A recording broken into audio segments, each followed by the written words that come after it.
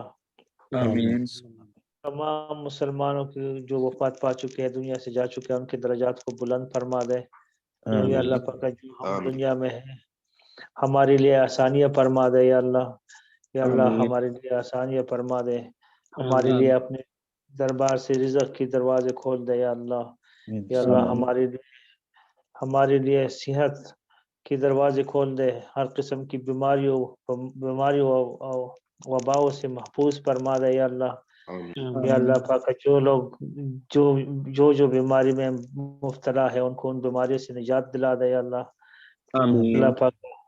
جو بھی حاضرین ہے اور جن کی جو شرعی حاجات ہے یا اللہ پاک، اپنے غیب کے خزانوں سے پورا فرما دے یا اللہ، یا اللہ پاک۔ ہم سے راضی ہو جا، ہمیشہ کے لیے راضی ہو جا، ایسا راضی ہو جا کہ پھر ہم سے کبھی ناراض نہ ہو یا اللہ، یا اللہ ہمارے لیے آخرت کے سارے راستے آسان فرما دے یا اللہ پاک۔ ہم کو عذاب قبر کی مشکلات سے آسانی فرما دے ہمارے لیے یا اللہ پاک۔ عذاب قبر یا اللہ پاک، یوم الحشر کے دن ہمیں رسول اللہ صلی اللہ علیہ وسلم کی کا شفاعت نصیب فرما دے یا اللہ، یا اللہ پاک۔ جنت الفردوس ہمیں نصیب فرما دے یا اللہ، جنت الفردوس نصیب فرما دے یا اللہ، ہمیں جنت الفردوس میں رسول اللہ صلی اللہ علیہ وسلم کی پڑوس والا جگہ نصیب فرما دے یا اللہ، یا اللہ ہمیں بر سلام کے پڑوس والا جگہ نصیب فرما دے یا اللہ، یا اللہ پاک۔ ہم کو اپنی ملاقات نصیب فرما دے یا اللہ، ہمیں اپنی ملاقات نصیب فرما دے، اور ہماری ساری ضروریات دنیا اور آخرت کو اپنے غیب کے خزانوں سے پورا فرما دے۔ آمین آمین آمین ثم آمین۔ عارف صلی بھائی اللہ کی اہلیہ علیہ بیمار ہے، ان کے لیے بھی دعا کر دیں۔ عارف بھائی کی آلیہ بیمار ہے مسعود یا بھائی اللہ، کے والد صاحب کا آپریشن ہوا، مفتی فہد صاحب بھائی کے خود بیٹے کے لیے بیمار دعا ہے۔ کر دیں۔ جی مفتی یہ صاحب کے عارف بیٹے بھائی کے کی بیگم صاحبہ جو بیمار ہے، اللہ پاک اس کو کامل صحت کاملہ نصیب فرما دے یا اللہ، یا اللہ ان کے لیے یہ مشکلات آسان فرما دے یا اللہ پاک، یا اللہ۔ مسعود صاحب کی والد صاحب نے جو آپریشن کیا اس کو صحت کاملہ نصیب فرما دے یا رب العالمین، یا اللہ پاک۔ ان کی بھی ساری مشکلات کو حل فرما دے مفتی صاحب اپنے کے بیٹے کے لیے دعا کر دیں۔ مفتی صاحب کے بیٹے کو اللہ تعالیٰ پاک لمبی زندگی دے دے، ان کو ایک نیک اور بعمل انسان بڑا کر کے اللہ تعالیٰ پاک دے دے یا اللہ پاک۔ ان کی بھی ساری مشکلات کو حل فرما دے یا اللہ پاک۔ جن جن کی بھی جو شرعی حاجات ہیں اپنے دربار سے یا اللہ پاک قبول فرما دے، ہم پر رحم فرما دے یا اللہ، ہم پر رحم فرما دے، ہمیشہ کے لیے راضی ہو جا۔ ارنگزیب بھائی کے لیے اولاد کی دعا کر دیں۔ جی جی، اور مجھے بھی اللہ پاک اور نیک اولاد نصیب فرما دے یا اللہ پاک۔ یا اللہ پاک اب ہم سے راضی ہو جا، ہمیشہ کے لیے راضی ہو جا۔ آمین ثم آمین۔ صلی اللہ تعالی علی خیر خلق و نور عرش محمد و آلہ و اصحابہ اجمعین برحمتک یا ارحم الراحمین۔ جزاکم اللہ خیر۔ جزاک اللہ، جزاک اللہ، بہت شکریہ، جزاک اللہ اللہ۔ قبول فرمائے۔ اللہ قبول فرمائے۔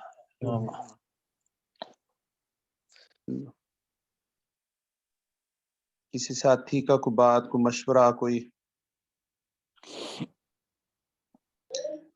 استاد محترم، جی جی